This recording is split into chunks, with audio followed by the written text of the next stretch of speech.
இப்போ இதுவரையும் ஒரு ஒரு பிம்பம் எப்படி இருந்ததுன்னா, ஃபீல் குட் எமோஷனல் படத்தை நீங்கள் கொடுத்தீங்கன்னா ஒரு 10 கோடி பண்ணாலே அதிகம், 20 கோடி பண்ணால் அதிகம். கிராஸ் வசூல் நான் சொல்கிறேன். முதல் முறையாக ஒரு படம் 50 கோடியை தாண்டி பண்ணோம் அப்படின்றாங்க வேர்ல்டு வைட். அப்போது மக்கள் எல்லாருமே உலகெங்கும் வந்து இந்த மாதிரி படங்களுக்காக காத்திருக்காங்க. அதை வந்து அபிஷானும் சரி, சசிகுமார் சாரும் அழகாக எக்ஸ்பிளைன் பண்ணி, எக்ஸ்ப்ளோர் பண்ணி சூப்பரான ஒரு படத்தை கொடுத்துட்டாங்க. எனக்கு ரொம்ப பிடிச்ச படமாக மாறிச்சு இந்த வருஷம் வந்த படத்தில். அதை விட முக்கியமாக ஒரு ஃபீல் குட் படம் எப்பவுமே ஜெயிக்கும் போது நம்மளுக்கு ஒரு நம்பிக்கை வரும்.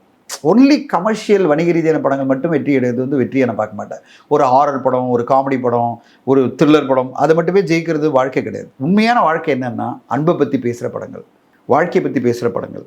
இந்த உலகத்தில் அன்பு அப்படியே தான் இருக்குது. அந்த கடைசியில் அவர் சொன்னார்ல, யார் சொன்னா நீ அகதி அப்படின்னு சொல்லும்போது தியேட்டரே கைத்தடிச்சு. ஏன்னா யாருமே இங்கே யாரும் அகதி கிடையாது. மக்கள் வந்து நீங்கள் நல்லவனாக இருந்தீங்கன்னா உங்களுக்கு பின்னாடி பல பேர் இருப்பாங்க.